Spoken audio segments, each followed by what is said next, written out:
Góðan dag, ég heiti Hrannar. Ég heiti Kristján. Og við erum með IKEA og plastlausnir þeirra. IKEA og Plastplan hafa haft samband á milli þeirra núna frá byrjun árs.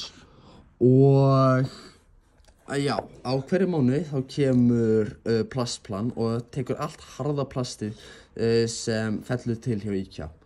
Og eftir smá hugmyndavinnu hjá Plastplani þá búa til nýjar vörur og hannaðar sem gagnast viðskiptavinum og á einhvern hátt.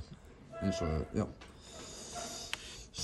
En við skoðum líka hvernig IKEA bara eins og við hér fyrir á heimasíðuna, kassar og körfur.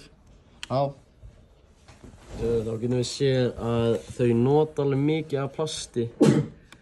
En þau eru samt auðvitað að reyna, þau eru samt svo sem að selja hluti, þannig þau þurfa að nota plast. En þau reyna alltaf að nota eins og hérna sjáum við hérna smá svona, þetta ekki heldur plast.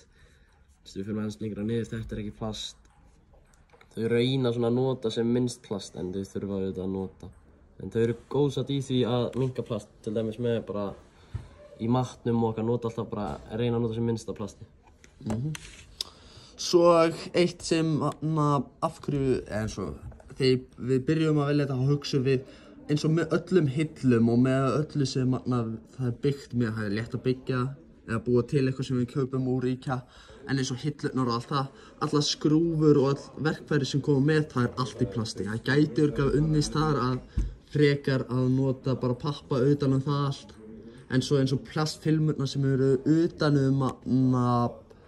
utan allar plötur, það gæti kannski verið, því það til að rispist ekki, það kannski erfiðara. Svo auðvitað bara eins og hér mjög mikið plast og eins og ég skil plastglösin eins og fyrir lítil börn og svona. Já, svo það svo sem rétt. Þannig, já. Þessi plastnífapur. Já, en þetta var það. Takk fyrir okkur.